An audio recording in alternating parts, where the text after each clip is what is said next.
Bishop Marty, OSB, was a Benedictine priest and missionary in America. He was the first abbot of St. Meinrad Monastery in Indiana, the first vicar apostolic of Dakota Territory, and the second bishop of the Roman Catholic Diocese of St. Cloud. His zeal for the Indian missions earned him the title, the Apostle of the Sioux. Early life. James Joseph Alois Marty was born in the Canton Schwyz in Switzerland on January 12, 1834, the son of a shoemaker and church sexton. Before the age of 2, his mouth and face were both severely burned when he attempted to drink from a bottle of acid in his father's shop. The acid caused swelling that nearly suffocated him and left his face permanently disfigured where he had spat it out. After graduating from the Jesuit-run gymnasium in his hometown, he was granted a musical scholarship to the Jesuit College at Freiburg. After the Sonderbund War of 1847, the Jesuit order was expelled by Switzerland's anti-Catholic government and the Benedictine order was forced to fill the ensuing educational vacuum. On December 21, 1847, young Marty was enrolled at the Benedictine school attached to Einsiedeln Abbey. Monk and priest. After graduation, he entered the novitiate at the age of 20 and took his final vows on May 29,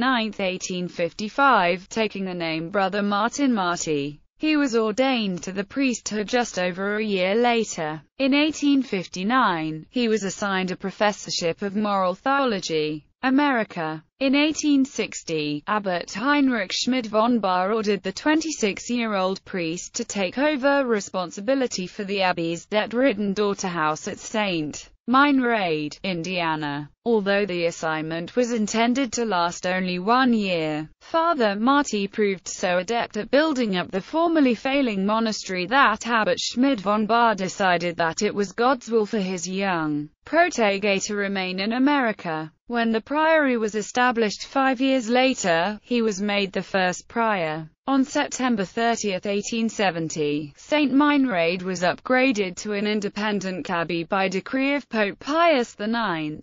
In January of the following year, Father Marty was elected as its first abbot. The investiture ceremony the following May was conducted by Bishop de St. Palais of Vincennes, Indiana and Abbot Boniface Wimmer of Latrobe, Pennsylvania, Dakota. In 1875, Abbot Martin instituted a change in the devotional practice of the abbey, substituting the Roman breviary for the Benedictine breviary. When this policy caused a major uproar, the dispute was referred to the Sacred Congregation of Rites in Rome. On March 9, 1876, word reached the abbot that the congregation had ruled against him and ordered him to reinstate the traditional breviary. Although Abbot Marty immediately obeyed, he would always feel that he had undergone a temporary defeat in his dream of drawing the Benedictine order closer to diocesan clergy. His failure would leave him disheartened with life at St. Meinrad and anxious to obtain a new pastorate. The following July, he departed by steamer for Standing Rock in Dakota Territory, where he intended to devote himself to founding a Benedictine monastery to assist the Indian missions. Quote, "Happy would I be if I could sacrifice for God what Custer threw away to the world."